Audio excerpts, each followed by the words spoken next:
Assalamualaikum warahmatullahi wabarakatuh. Pertama-tama saya ucapkan terima kasih kepada ibu-ibu yang telah menghadiri undangan diseminasi penyebaran atau pengalaman pemahaman budaya positif ya pada sesi pendidikan guru penggerak. Perkenalkan, nama saya Desi Desniawati, ya, saya CGP angkatan ke-9 yang insya Allah pada kesempatan ini akan mempraktekkan atau mendiseminasikan pemahaman saya di konsep modul 1.4 tentang budaya positif. Ya. Pertama-tama marilah kita panjatkan segala puja-puji kepada Allah Subhanahu wa Ta'ala, bahwasanya pada siang ini kita masih bisa berkumpul berkat rahmat hidayahnya. Kemudian tidak lupa juga kita sampaikan sholawat dan salam kepada junjungan Nabi besar Muhammad Sallallahu Alaihi Wasallam. Semoga nanti akhir nanti kita mendapatkan syafaatnya. Ibu-ibu yang saya hormati, ya, pada siang hari ini saya cukup berbangga sekali. Bahkan saya bangga sekali bisa berada di tengah-tengah ibu-ibu untuk menyampaikan sesuatu yang saya pahami selama saya belajar di modul 1.4 berkaitan dengan pengalaman saya tentang budaya positif. Sebelum memasuki ke materi ini, tentunya ibu-ibu juga sudah mulai mulai atau pernah mendengar tentang budaya positif, ya. Kira-kira menurut ibu-ibu di sini ada yang sudah pernah mendengar nggak apa itu budaya positif? Ternyata budaya positif ini di sekolah kita di SMP Negeri 6 Garut sudah mulai dikembangkan ini. Jadi saya ingin sharing, apakah konsep yang sudah diterapkan di SMP 6 Garut ini sudah sejalan atau selaras dengan konsep yang saya pahami di modul 1.4 ini tentang budaya positif? Enggak, ada yang mau? Silahkan. Terima kasih Ibu. Sudah. Bismillahirrahmanirrahim. Assalamualaikum warahmatullahi wabarakatuh. Menurut pemahaman saya, budaya positif itu adalah kebiasaan-kebiasaan baik yang dilaksanakan di sekolah dalam rangka untuk memperbaiki kepribadian atau karakter siswa. Menurut saya, di SMP Negeri 6 Garut ini sudah dilaksanakan budaya positif. Saya akan ambil contoh satu saja yaitu kegiatan pembiasaan pagi yang dilaksanakan di sekolah, yaitu pembelajaran untuk melaksanakan sholat duha bersama-sama di sekolah. Yang kedua, budaya positif yang dilaksanakan di SMP Negeri 6 Garut yang saya rasakan di dalam kelas, yaitu sebelum pembelajaran selalu diawali dengan doa, dengan harapan apa yang kita lakukan baik sebagai seorang pendidik maupun sebagai pelajar bisa sama-sama memohon agar apa yang kita lakukan mendapatkan ridho Allah Subhanahu wa Ta'ala. Itu salah satu contoh saja budaya positif yang dilaksanakan secara universal di sekolah yang diikuti oleh seluruh peserta pada pagi hari, yaitu sholat duha. Kalau di dalam kelas yaitu berdoa sebelum melaksanakan pembelajaran. Mungkin itu sebenarnya satu saja. Terima kasih. Assalamualaikum warahmatullahi wabarakatuh. Waalaikumsalam warahmatullahi wabarakatuh.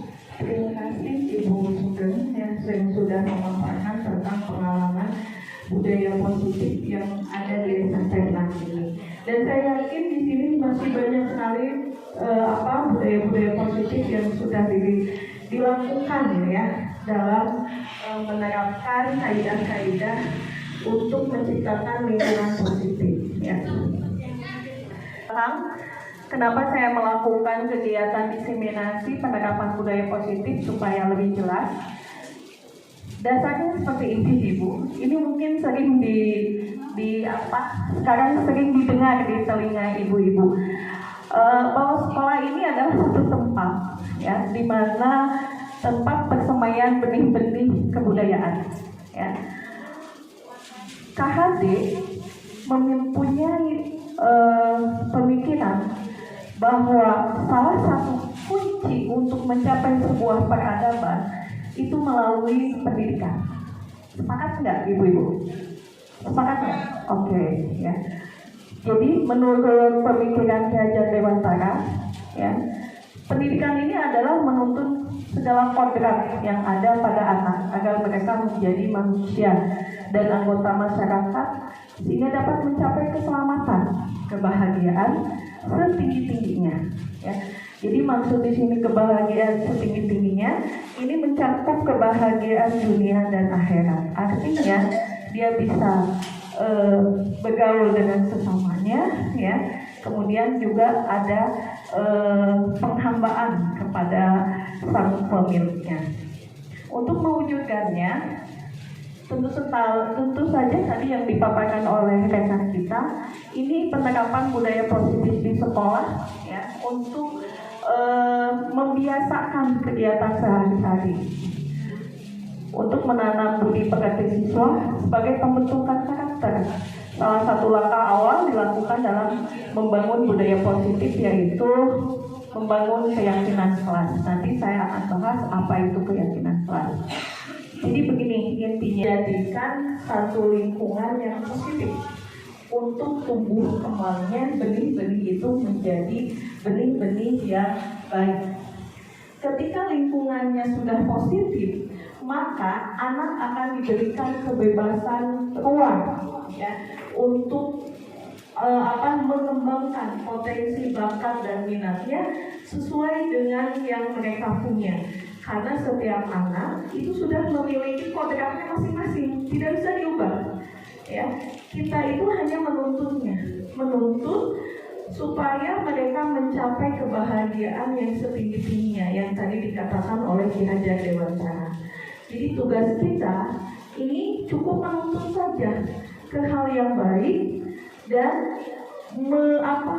menipiskan atau menghilangkan, ya, tulisan-tulisan yang sekiranya nanti akan kesalahan, ya, menyiapkan benih yang bagus.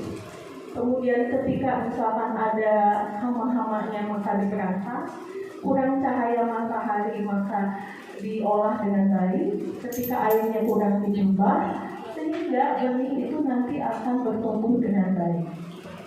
Biarkanlah padi akan tumbuh menjadi padi. Jangan berharap padi akan dipetiknya jadi jagung. Atau jangan pernah berpikir menggarap tanaman padi menggunakan ilmu jagung, gitu ya. Jadi ini kata-kata yang luar biasa dari pemikiran Ki Hajar Dewantara. Untuk menumbuhkan budaya positif di sekolah, ya, tentunya ini harus menumbuhkan karakter siswa menuju visi sekolah impian. Ya. Jadi kita sebagai tenaga pendidik mempunyai tanggung jawab untuk menciptakan suatu lingkungan di mana kita bisa bekerja sama dengan baik, kemudian kita juga bisa berkolaborasi, kemudian kita bisa memperhatikan ketika anak membuat kesalahan. Itu adalah awal yang baik karena di sana mereka tahu bagaimana cara mengatasi sebuah permasalahan. Ya. Sehingga nanti ada semacam kebiasaan-kebiasaan baik yang sudah kita tumbuhkan di sekolah ini, nanti akan membentuk karakter manusia yang luar biasa di kemudian nanti. Nah, muncullah dari kebiasaan dan karakter yang baik ini akhirnya nanti akan membentuklah sebuah budaya positif. Jadi budaya positif ini akan berlangsung sepanjang jalan. Jadi kita memang harus bersabar, ya, luar biasa Tuhan Nenek yang tidak pernah pantang menyerah, ya, dan selalu ada di garda terdepan, gitu kan, ya. Ini memang penting, Ibu Haji, jadi tidak semudah membalikan telapak tangan, ya. Jadi kebiasaan yang berlanjut. budi pekerti, kemudian pendidikan juga ini bagaikan among ya, among, sistem among, sifat among itu yang diajak Dewantara itu. Mungkin ibu juga sudah pernah mendengar, ingat sosok Tuhodo, Ihmadya, Mangunkasa, Tutuli Handayan ya. Ketika filosofi KHD, kemudian nilai-nilai peran guru penggerak serta visi guru penggerak ini bersatu, maka nanti akan muncullah budaya positif yang akan kita inginkan. Nanti muncullah menjadi sebuah visi sekolah yang diimpikan. Jadi visi itu yang waktu itu kita sudah mulai mengetahui, visi itu impian masa depan, gitu ya. Visi itu tidak terlihat terlaksananya hari ini. Visi itu akan terlihat ketika anak-anak kita nanti bertumbuh di kemudian hari. Maka kita akan tahu bahwa apa yang kita tanam hari ini ya tidak akan kita petik hari ini, tapi akan kita petik beberapa tahun yang akan datang ketika melihat murid-murid kita itu menjadi orang yang sukses, gitu ya. Oke, tujuan dari diseminasi penerapan budaya positif ini untuk memberikan peimbasan kepada ibu-ibu, rekan guru, teman sejawat saya yang saya hormati ya, mengenai budaya positif yang harus dilaksanakan di sekolah demi terciptanya pembelajaran yang ramah, menyenangkan, dan membuat murid semangat dalam belajar. Tolak ukur keberhasilan kegiatan ini ya, ini keyakinan kelas. Nanti saya bahas. Guru memahami konsep pembuatan keyakinan kelas dan penerapan segitiga institusi. Ini memang tugas yang cukup menantang buat saya khususnya dan juga rekan saya Bunia ketika ingin berusaha untuk mengubah segala sesuatu yang biasa menjadi konsep yang baru yang saya dapatkan dengan Bunia, kemudian rekan saya yang sudah selesai juga Burisda, untuk sampai saat ini memang belum terukur dan tercapai di SMP 6 ini. Jadi keinginan yang besar mengubah sebuah kebiasaan dari peraturan menjadi sebuah keyakinan itu memang membutuhkan energi kerjasama kolaborasi antara stakeholder yang ada di sekolah ini. Kemudian dokumen keyakinan kelas. Jadi nanti di setiap kelas, ini impian saya ya. Jadi ada visi saya di setiap kelas itu sudah terpampang adanya dokumen keyakinan kelas tiap sekolah, tiap kelas ya. Jadi diubah bukan tata tertib lagi, bukan Bu Haji. Mungkin nanti Bu Haji akan paham ya maksud saya. Dokumen keyakinan kelas yang dipajang di setiap kelas. Kemudian ini yang cukup menarik, ini adalah penerapan segitiga restitusi, sehingga semua guru mampu menerapkan segitiga restitusi saat menangani permasalahan siswa dengan posisi kontrol sebagai manajer. Yang terakhir, tentu saja nilai kebijakan universal dan profil pelajar Pancasila, murid mampu menemukan solusi serta memiliki nilai kebajikan pada dunia. Murid memiliki karakter profil pelajar Pancasila. Yang positif ini pertama adalah pembelajaran dengan paradigma baru. Mungkin ibu bapak sudah pernah, ibu-ibu sudah pernah mendengar apa itu istilah paradigma pendidikan paradigma baru? Sudah? Ibu ada yang mau sharing dengan saya? Maksud dari pembelajaran dengan paradigma baru? Boleh? Bu Unung boleh? Supaya tidak hampir. Anda mau membantu saya untuk saya tutup dulu. Jadi budaya positif yang pertama ini paradigma pembelajaran baru ya, yang sekarang sedang dikumbungkan ya, terutama di penggerak mungkin ya, salah satunya yang bisa pada kurikulum merdeka ya. Mana? Ya, bismillahirrahmanirrahim. Assalamualaikum warahmatullahi wabarakatuh. Terima kasih Bu Desi Ya mungkin ini pemikiran saya tentang pembelajaran paradigma baru. Yang saya tahu bahwa kita ini adalah kurikulumnya adalah kurikulum merdeka. Ya, sehingga jelas pada kurikulum merdeka itu pembelajarannya harus pembelajaran dengan pembelajaran paradigma baru. Di mana pembelajaran paradigma baru ini yaitu kepada proses pembelajaran yang harus berdiferensiasi. Dan di mana pembelajaran berdiferensiasi ini sesuai dengan kemampuan peserta didik, mulai dari proses, konten, dan produk. Nah, di dalam proses kita itu harus bisa membimbing siswa, mana siswa yang levelnya mungkin di bawah, bukan di bawah ya, jadi kemampuannya mungkin lebih rendah dari yang siswa yang tertinggi. Nah, jadi kita dalam proses itu harus lebih intens mungkin membimbing siswa yang berkemampuan di bawah. Sementara untuk siswa yang tinggi, kita itu harus bisa mempersiapkan mungkin dalam hal baik kontennya, dalam LK-nya, itu sehingga siswa itu semua tercover atau terlayani sesuai dengan kemampuan. Mungkin itu menurut pikiran saya. Terima kasih. Wassalamualaikum warahmatullahi wabarakatuh. Ya, waalaikumsalam warahmatullahi wabarakatuh. Terima kasih Bu Unung. Tepuk tangan dong buat Bu Unung ya. Luar biasa sekali.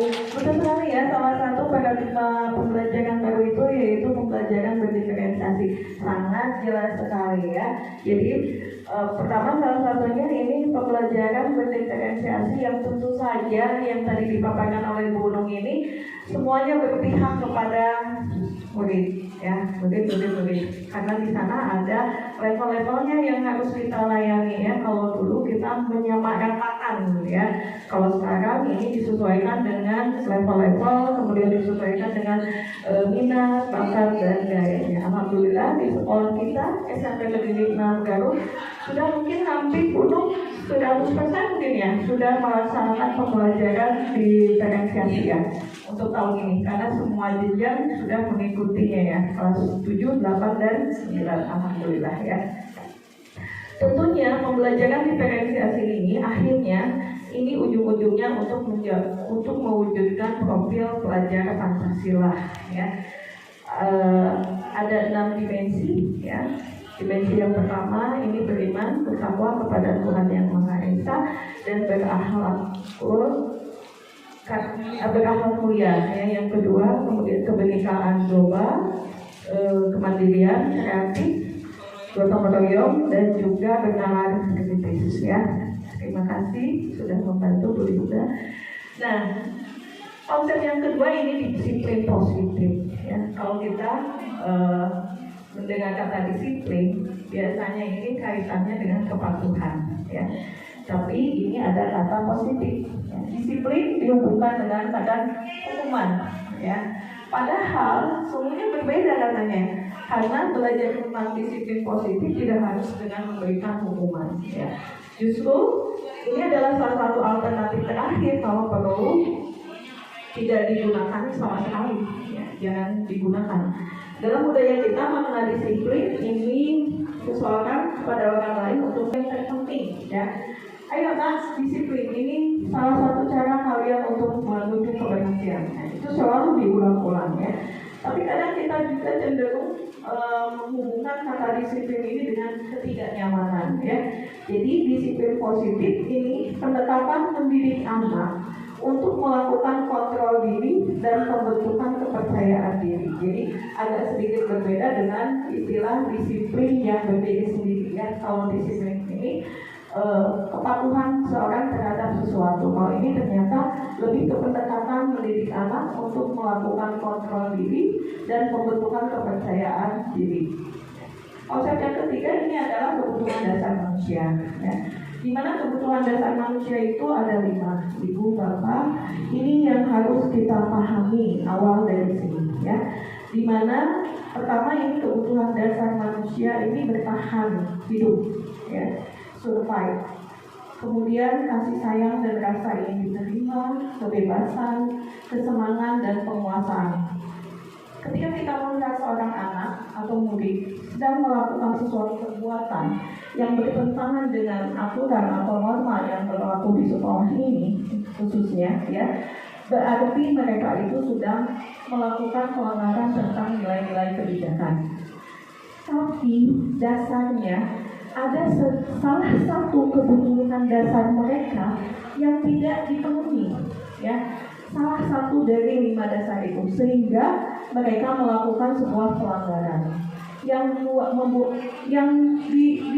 otak mereka itu bukan artinya mereka itu memperlihatkan suatu keadaan di mana mereka itu butuh sesuatu kebutuhan dasar, sehingga berhubunganlah dengan nilai-nilai universal kebaikan yang ada di salah satu sekolah ini, misalkan ya. Saya ada contoh ya. Namanya Asep. Dia dilaporkan oleh beberapa temannya karena sering meminta bekal makanan. Ya. Mereka meminta bekal makan mereka dengan paksa. Jika menghadapi situasi tersebut, apa yang akan kita lakukan sebagai guru? Misalkan temannya melapor sama saya.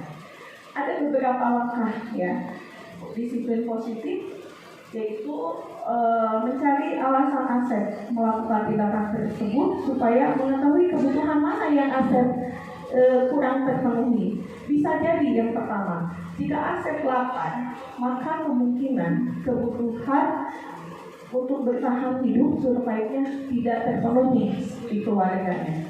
Atau mungkin kemarin ketika kita muncul, anak-anak masih bergerombol di depan kantin, padahal waktu jam masuk sudah waktunya.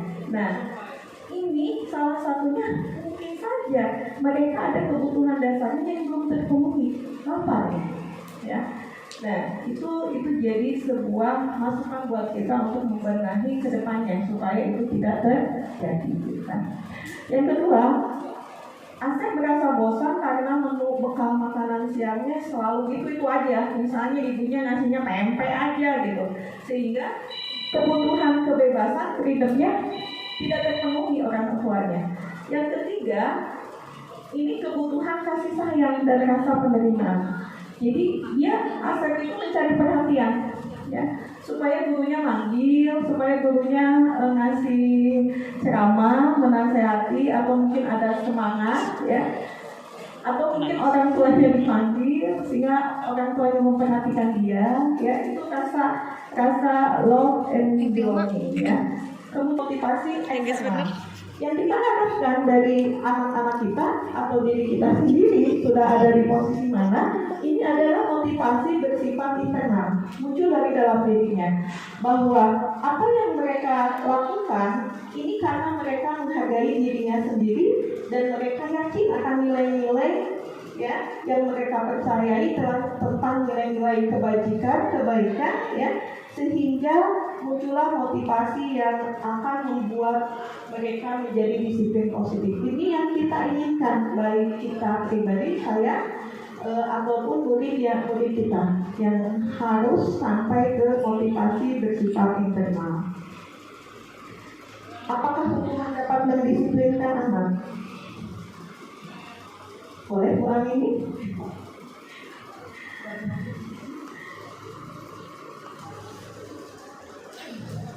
Apakah hukuman dapat mendisiplinkan anak? Relatif. Jadi hukuman itu bagi sebagian mungkin bisa jadi apa gitu ya. Tapi ada juga beberapa jadi harus berkarakter tersebut. Jadi malah ibaratnya nantang ya. Kalau dulu itu bukannya takut tapi malah semakin atau orang sejaman jangan ada. Jadi mau tidak mau, kalau saya pribadi ya, pada saat ada anak melakukan kesalahan, salah satunya meninggalkan kelas pada saat guru keluar, anak itu ikut keluar, saya tanya semuanya, semua anak tidak terkecuali, apa yang kamu lakukan? Itu salah apa itu? Guru kan? Kalau saya salah. Kamu salah, kenapa dilakukan? Berarti kamu tidak bisa mengendalikan hawa nafsu. Jadi yang saya seperti itu kan anak-anak. Dia mengatur anak itu bukan setan, tapi kamu. Jadi kalau kamu kalah sama anak itu bukan kalah sama setan. Ini kalau saya pribadi. Jadi kalau menurut saya, untuk sebagian anak, hukuman itu bisa mendisiplinkan anak penakut. Tapi dia jadi nanti kerdil jiwanya. Tapi ada sebagian anak yang mungkin tipe pemberontak, malah semakin menahan kata orang Sunda. Ini menurut saya, mungkin teman-teman buat itu karena terlalu apa sih namanya? Kerennya jadi terlalu longgar gitu. Saya bukan longgar, tapi berusaha untuk menanamkan disiplin dengan memberi pengertian ke mereka bahwa apa yang mereka kerjakan itu melanggar kata tertib gitu. Jadi ya seperti itu. Jadi mungkin ini pendapat saya pribadi. Jadi hukuman itu dapat menjadikan anak pada sebagian anak dengan resiko jiwa anak tersebut jadi kerdil gitu. Karena anak yang karakternya berbeda, yang karakternya pembangkang, malah hukuman ini mungkin mereka menjadi pembangkang. Itu menurut saya pribadi.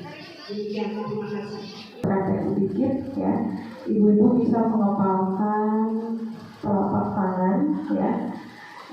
Taruh Bu Lisa ini sebagai posisi yang A, kemudian Ibu Unung yang B, jadi tangannya ya.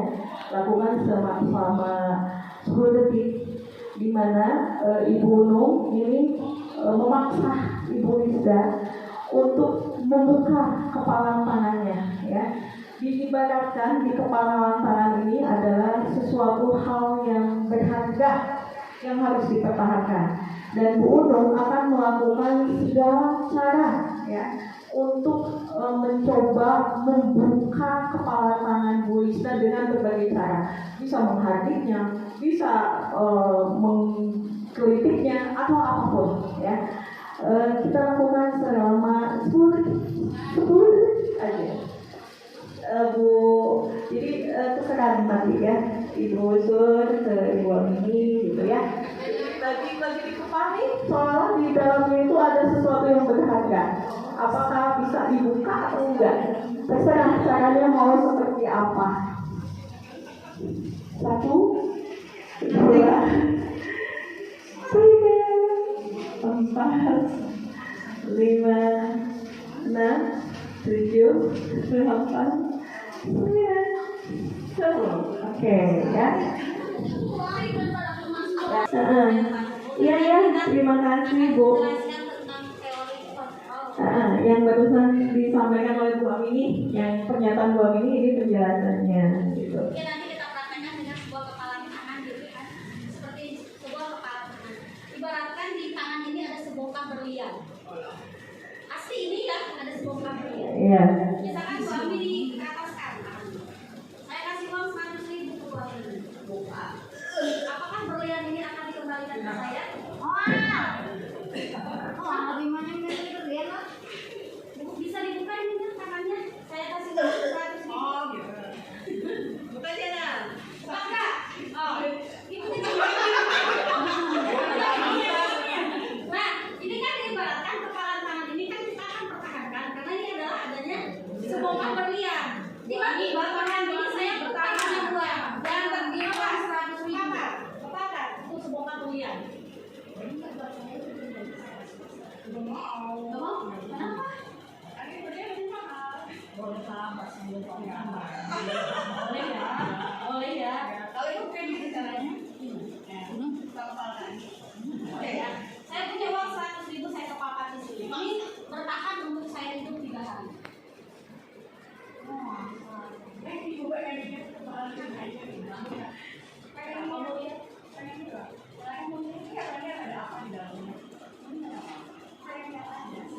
Boleh masuk Bu? Boleh ada apa? Oh iya.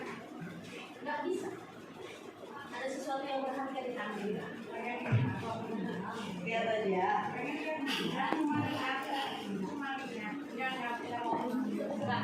Saya nggak kasih karena ini adalah sesuatu yang berat dari tangan saya. Kalau saya buka tangan ini nanti kayak kamu bilang kosong.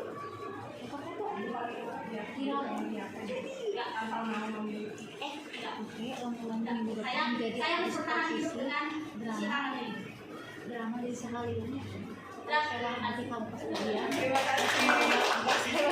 kasih Mbak Amini. Yang dirinya sehingga dia akan mengaku melepaskan atau dia akan mempertahankan. Jadi yang inti dari sini yang akan mengendalikan kontrol itu adalah diri kita sendiri. Mungkin itu ya pemahaman dari praktek yang kita lakukan barusan. Terima kasih Bobinya Mbak ini sudah membantu saya karena kebetulan itu tidak tersedia dalam slide saya terlewat ya. Adalah proses menciptakan kondisi bagi murid untuk memperbaikinya kesalahan sehingga mereka bisa kembali pada kelompok mereka dengan karakter yang kuat. Ini berdasarkan dosen ya. Dosen ini adalah ahli psikolog ya. Tahun 2004. Ada istilahnya 5 posisi kontrol. Tadi kontrol yang kita perhatikan itu ada posisi penghukum. Nanti kita ada di mana?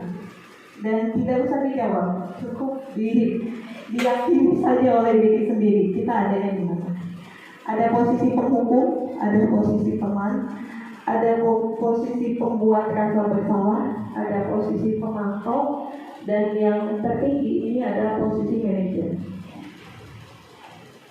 Ini ada kasus hampir sama si Naren ya, dia terlambat 20 menit datang ke sekolah. Ya.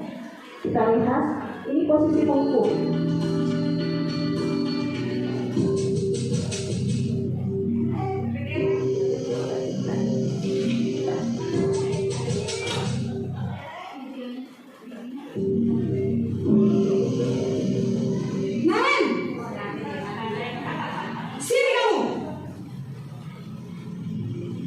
Selamat pagi Bu. Iya kamu jadi anak?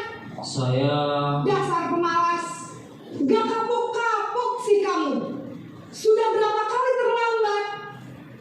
Sana, kamu keliling lapangan basket 2 kali. kenapa saya harus ke lapangan basket Bu? Kenapa? Kamu melawan ibu.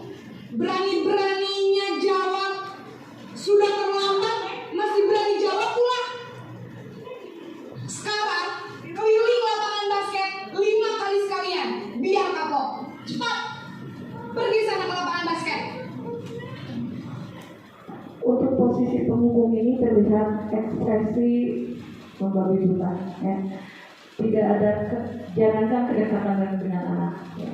Spontan kata-kata yang dikeluarkan itu tidak tersusun dengan rapi gitu kan ya.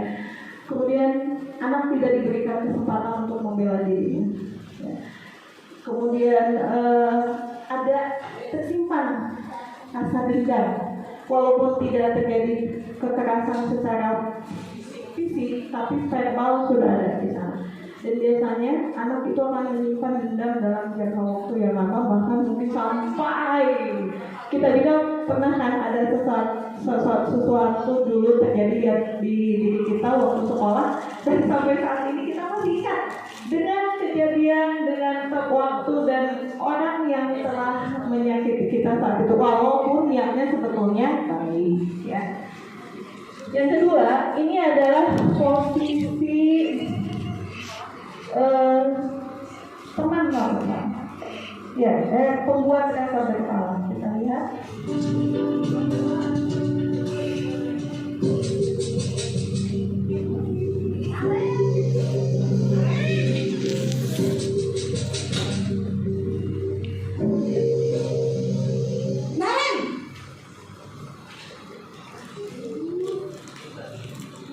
Selamat pagi Bu.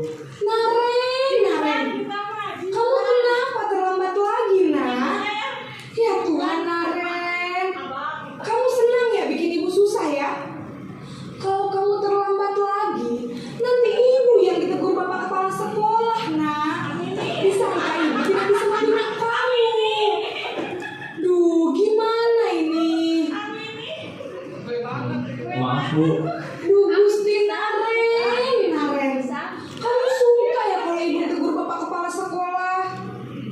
Terus sekarang ibu harus tulis apa yang di buku absen? Ini kamu sudah sering terlambat loh. Ibu harus apa coba? Maaf Bu. Maaf sekali. Ya sudah, lain kali jangan bikin ibu susah lagi ya nak ya. Ibu tidak akan kuat lagi kalau kamu begini terus. Bisa jantungan kalau ibu ditegur bapak kepala sekolah. Sana cepat kelas. Maaf ya Bu. Maaf sekali. Ternyata posisi kontrol yang kedua ini sebetulnya lebih parah dibanding sebagai posisi penghukum. Benar Bu? Kenapa? Memang terlihat tadi diskusinya begitu halus namun menyakitkan. Ini menjadikan anak menjadi seorang identitas yang gagal, merasa dirinya sudah mengecewakan dirinya sendiri dan juga orang yang dia cintai. Kalau penghukum itu ada ekspresi kesakitannya. Tapi kalau yang barusan itu justru dipendam dan itu menjadi sebuah bom waktu di masa yang akan datang. Mereka tidak bisa untuk melangkah maju karena merasa dirinya sudah gagal. Jadi posisi yang kedua ini cukup lebih parah, kurang bagus, bukan cukup parah ya, dibanding dengan posisi yang pertama.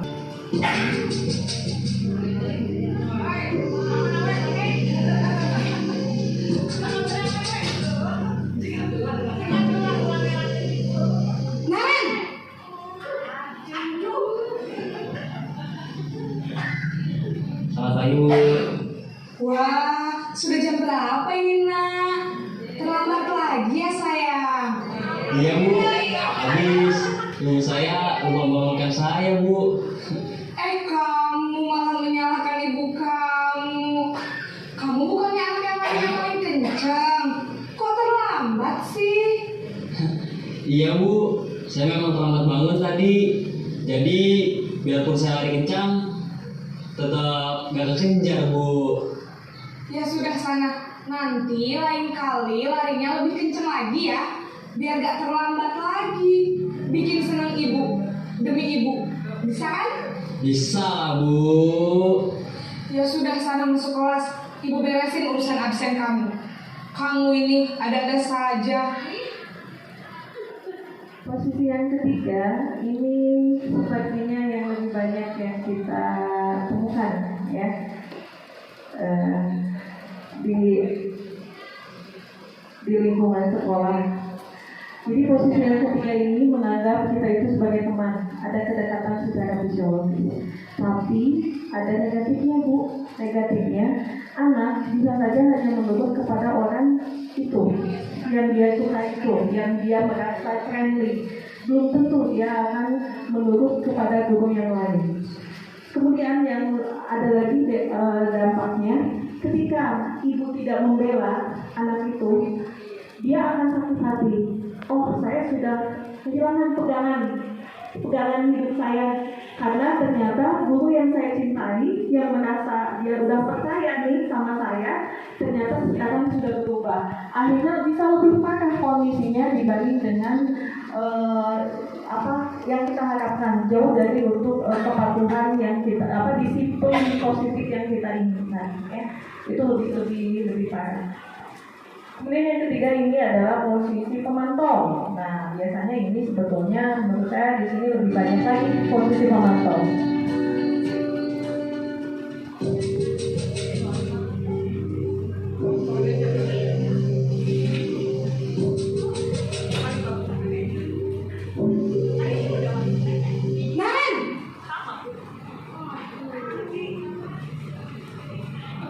Selamat pagi Bu. Naren, apa peraturan sekolah kita tentang jam berapa kita harus masuk sekolah, nak? Kita harus di sekolah jam 7 Bu. Iya betul, sekarang sudah jam 7.20. Naren sudah tahu konsekuensinya jika terlambat hadir. Paham Bu. Saya harus tinggal kelas pas jam istirahat selama 20 menit. Iya benar, konsekuensinya demikian. Jadi nanti jam 9.30 pas istirahat, kamu harus tinggal di kelas, kerjakan tugas tambahan untuk ketertinggalan kamu, ya. Baik Bu. Memantau, ya. Ini biasanya yang sering kita lakukan juga. Jadi biasanya posisi yang 3, 4, 5 ya yang kita temukan. Kalau pemantau ini jelas terukur. Peraturannya kita sepakati terlebih dahulu. Kalau telah sekian menit maka harus melakukan ini. Kalau tidak bersih kelasnya, itu kan yang kita temukan sehari-hari di lingkungan kita. Nah ini berarti posisi pemantau ini lebih mulai terarah dengan peraturan-peraturan yang ditetapkan, sehingga yang melanggarnya itu sudah tahu konsekuensinya dan lebih sedikit tidak sakit hati, walaupun memang kebebasannya sudah diambil, ya sudah diambil. Ketika orang lain istirahat, maka dia harus mengerjakan ketinggalan yang dia tidak masuk 20 menit itu, ya. Ini coba yang kelima.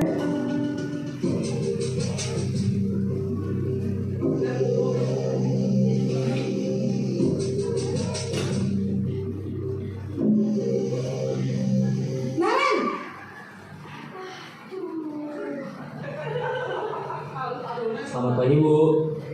Selamat pagi Naren. Maaf Bu, saya terlambat. Iya, sekolah masuknya jam 7, sekarang sudah jam 7.20. Jadi sekarang bagaimana ini Naren? Maaf Bu, saya lupa setel alarm saya semalam. Baiklah, menurut kamu, keyakinan sekolah yang mana yang perlu kamu tingkatkan? Menghargai diri sendiri dan orang lain mungkin ya Bu. Setuju. Jadi, apakah Naren meyakini prinsip saling menghormati tersebut? Iya Bu, saya meyakininya. Apakah Naren bersedia memperbaiki masalah keterlambatan ini? Bersedia Bu. Bagaimana kamu akan perbaiki masalah keterlambatan ini?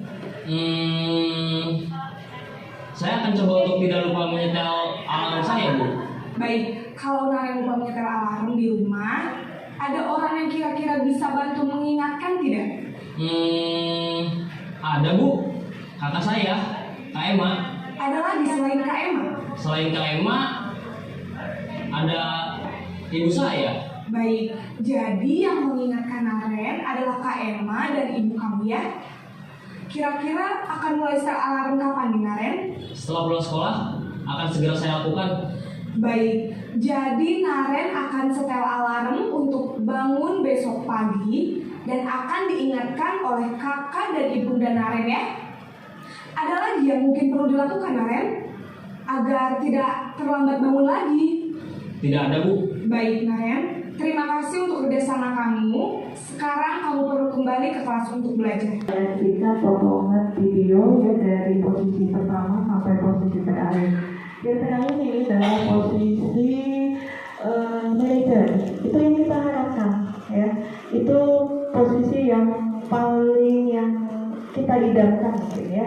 Kenapa di sana? Karena memberikan kesempatan kepada anak untuk mengidentifikasi dulu permasalahannya, kemudian kita juga membimbingnya, ya meyakininya bahwa ada nilai-nilai kebaikan yang telah dia langgar. Kemudian kita berusaha membantu memberikan solusi apa yang akan kita lakukan sehingga skenario itu tidak kesiangan lagi di kemudian hari. Restitusi ini berkaitan nanti dengan proses restitusi ya, di mana salah satu cara menanamkan disiplin positif pada murid sebagai bagian dari budaya positif sekolah. Jadi posisi manajer ini adalah posisi yang kita idamkan semuanya. Semoga kita mencapai ke posisi ini ya. Di sana juga terlihat ekspresi matanya yang tidak ada penekanan sama sekali ya. Begitu bahagia, terlihat ada komunikasi yang luar biasa antara ibu dan bapak gurunya.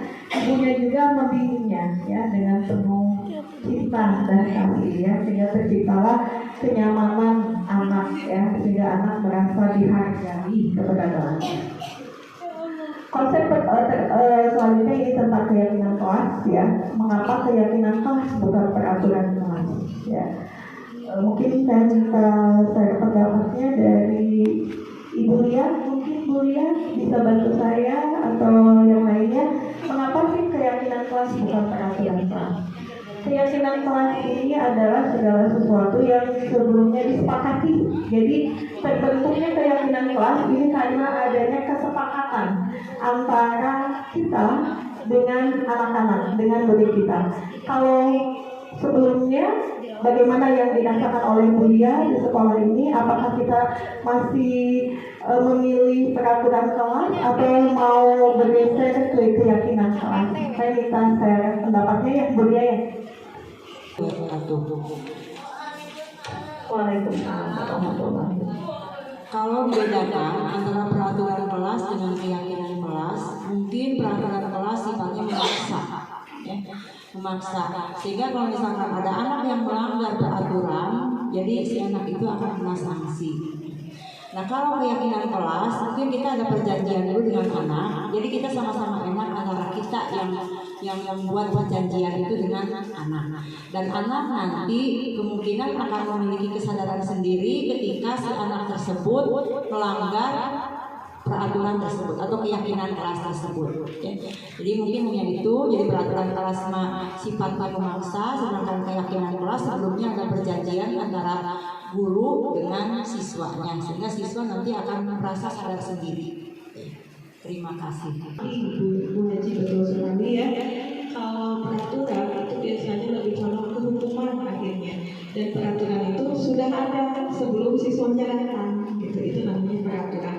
Jadi di sini kita fokus dulu ke keyakinan kelas. Sebetulnya nanti bisa jadi lebih besar ke keyakinan sekolah, dan itu yang ingin saya gagas atau menjadi visi saya dengan dunia. Suatu saat nanti ingin menjadi keyakinan sekolah ya. Berarti kalau keyakinan sekolah ini cakupannya ya wali kelas mewakili apa yang ingin disampaikan oleh murid-murid kita. Kita fokus dulu ke keyakinan kelas ya. Jadi betul kita mengapa keyakinan kelas, karena di dalam keyakinan kelas ada kesepakatan nilai-nilai kebijakan apa yang disepakati oleh siswa. Siswa bebas untuk mencurahkan pendapatnya ya. Biasanya keyakinan kelas ini tidak terlalu banyak Bu ya, hanya mewakili beberapa saja dan harus dievaluasi sebulan sekali apa. Jadi ada semacam kepatuhan dari anak karena memang mereka yakini bahwa itu adalah kesepakatan mereka, sehingga ketika melanggarnya mereka juga sadar bahwa mereka sudah melanggar tentang keyakinan kelasnya ya. Sehingga nanti diharapkan muncullah motivasi intrinsik dalam dirinya. Itu sebetulnya yang kita inginkan. Karena memang saya terbagi waktunya dengan dunia, karena saya yang nanti mau presentasi ini tentang segitiga restitusi. Ini penyelesaian cara, salah satu penyelesaian permasalahan anak melalui segitiga restitusi. Ini diharapkan penyelesaian anak dengan mengembalikan anak kepada kelompoknya ya, dengan kesadaran diri ya. Suatu proses dialog yang dijalankan oleh guru. Sebetulnya bukan BK saja, bukan guru bimbingan konseling saja. Kita sebagai wali kelas atau guru pun bisa melakukan restitusi, baik sederhana ataupun melalui tahapan-tahapan yang akan saya jelaskan. Masih murid yang mandiri dan keluar. Yang pertama ini menstabilkan identitas ya. Maksudnya apa? Kita meyakini bahwa perbuatan dan penjelasan kepada anak untuk menstabilkan identitasnya, bahwa apa yang mereka lakukan itu bukan sesuatu hal yang luar biasa yang patut kita cibir, yang patut kita hukum gitu. Sehingga anak menjadi dari posisi gagal itu menjadi posisi menjadi orang yang sukses, karena dibangkitkan lagi semangatnya oleh ibu-ibu di sini bahwa manusia itu biasa saja lah membuat kesalahan. Ibu juga tahu dulu pernah melakukan hal yang sama. Yang kedua ini memvalidasi tindakannya, biasanya kata-katanya. Nah setelah naik levelnya ke mereka menjadi orang yang bukan gagal, maka kita cari tahu pasti kamu ada alasannya kenapa melakukan hal tersebut. Saya yakin kenapa kamu melakukan itu pasti ada sesuatu yang harus mempertahankan. Biarkan mereka mengungkapkan alasannya seperti tadi layanan yang sebenarnya itu yang di posisi manajer. Jadi biarkan mereka mengeluarkan alasannya, pasti salah satu kebutuhan dasarnya tidak tidak terpenuhi. Yang ketiga itu meyakinkan keyakinan. Nah, karena sebelumnya makanya ini prosesnya harus buat keyakinan dulu, keyakinan palsu atau keyakinan salah bahwa yang telah 20 menit tidak boleh datang terlambat, gitu kan? Jadi jangan tidak boleh datang terlambat, datanglah tepat waktu. Cobalah datang tepat waktu. Jadi kata-katanya lebih halus, ya. Nilai-nilai apa saja yang telah disepakati? Ketika tadi kesiangan, berarti dia kurang menghargai waktu atau tidak disiplin, gitu ya. Itu ini ada tayangannya coba kita melakukan tes. Mudah-mudahan tidak ada. Itu dapat laporan. Akhirnya harus berkenaan sama juga. Ya, kok bisa?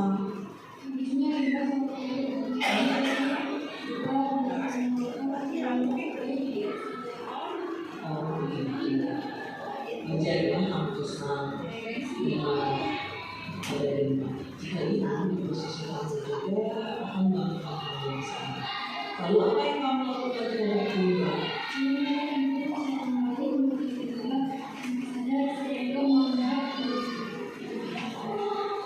Oh begitu. Pasti kamu melakukan itu ada alasannya kan?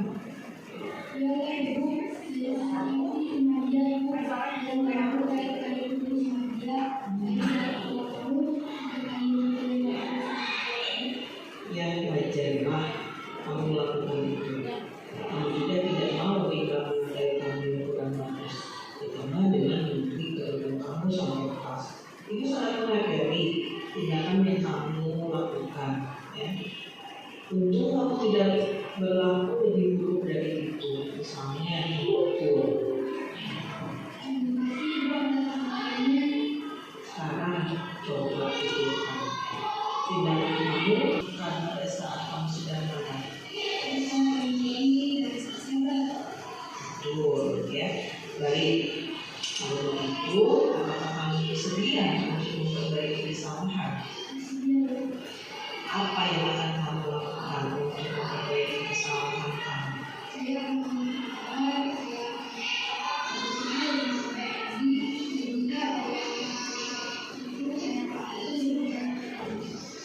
Ya, tepat sekali. Ini akan kamu lakukan.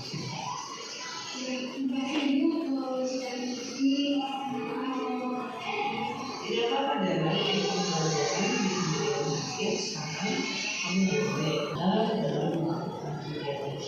Bunda dari kelas 8D. Saya senang sekali bisa berdiskusi dengan Ibu Desi untuk dapat mengendalikan amarah dari teman kelas saya. Saya harus lebih sabar dan saling menghormati dalam menghadapi perilaku yang kurang baik dari salah satu teman saya jika hal itu terjadi di kemudian hari. Assalamualaikum warahmatullahi wabarakatuh.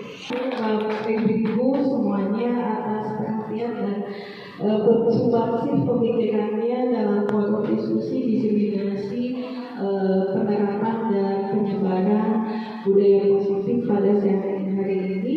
Luar biasa sekali ibu-ibu yang hebat yang telah membantu proses diskusi ini sehingga bisa selesai. Namun sebelumnya karena ada sesi tanya jawab dulu karena memang ada waktu kurang lebih 9 menit lagi.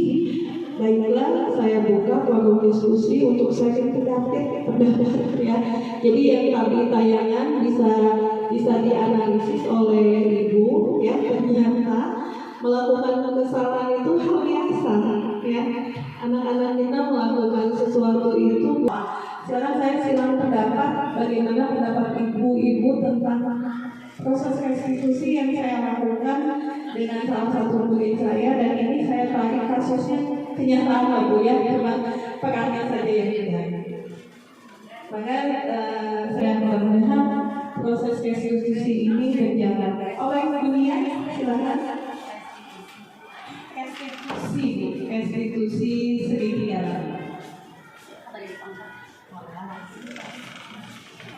Baik, terima kasih. Assalamualaikum warahmatullahi wabarakatuh. Ketika melihat tayangan tadi ya, Desi sedang menjelaskan sebuah masalah dengan anak, itu sangat menarik sekali. Kalau kenyataannya kadang-kadang kita langsung berhati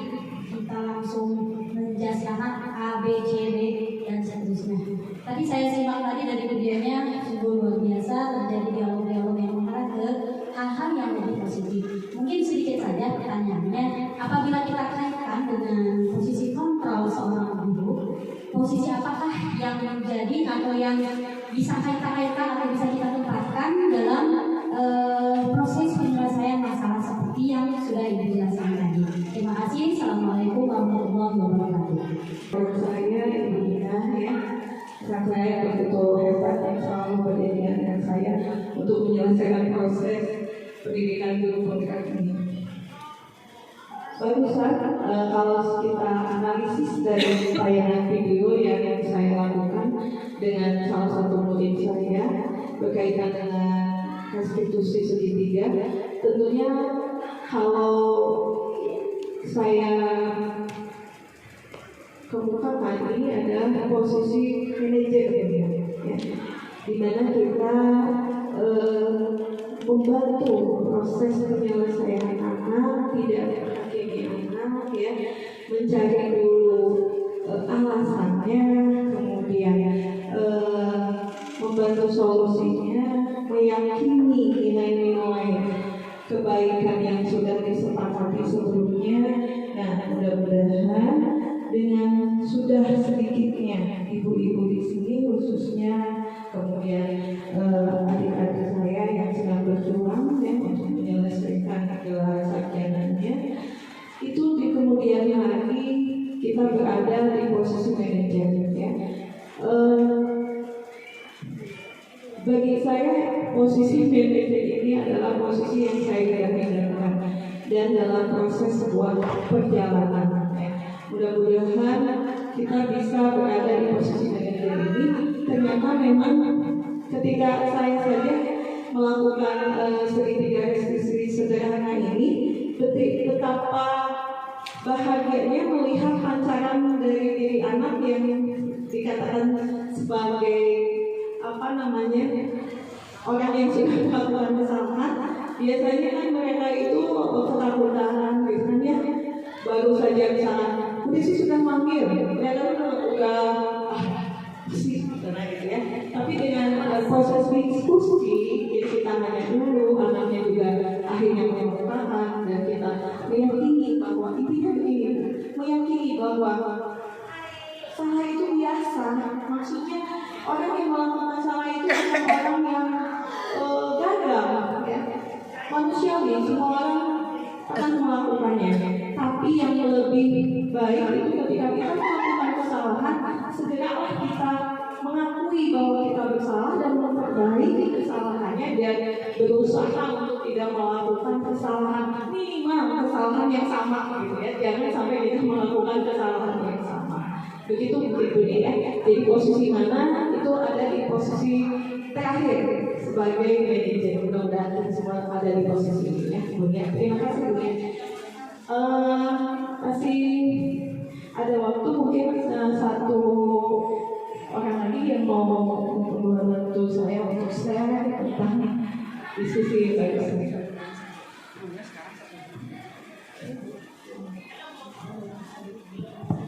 Boleh? Mungkin rekan ada? Silakan. Boleh? Mau coba?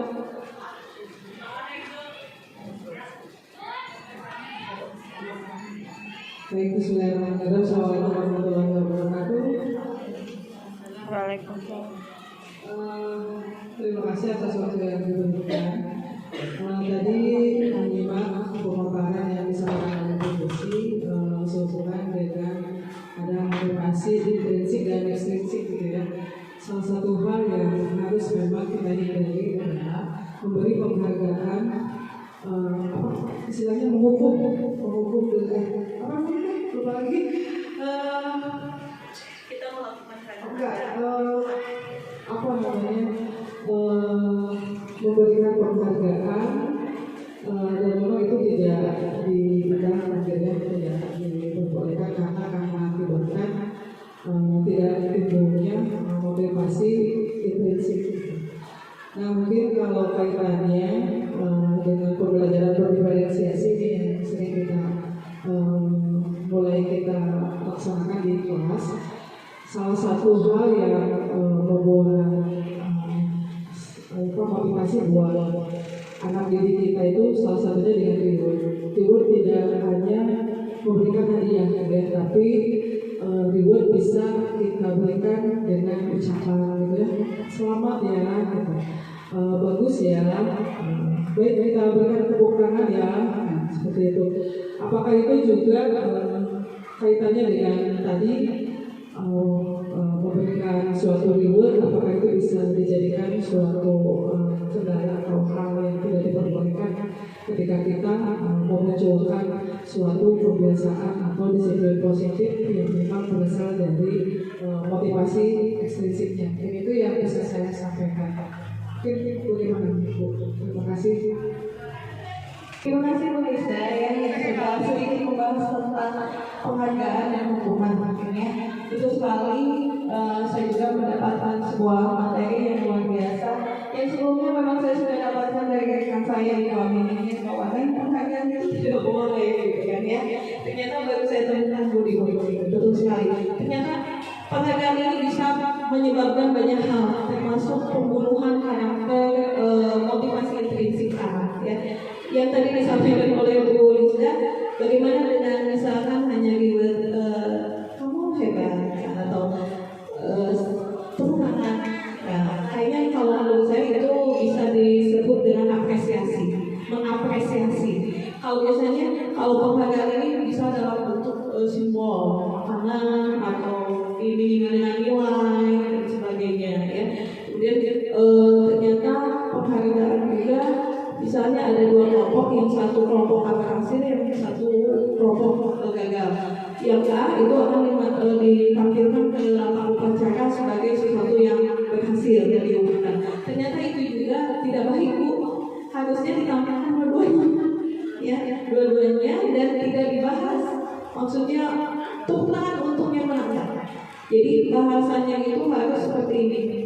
Kita ucapkan kepada kontingen sains misalnya, kelompok sains yang sudah mengikuti perlombaan. Alhamdulillah kontingen kita sudah memenangkan 1 emas. Jadi tidak disebutkan mana kelompoknya, kelompok A atau kelompok B.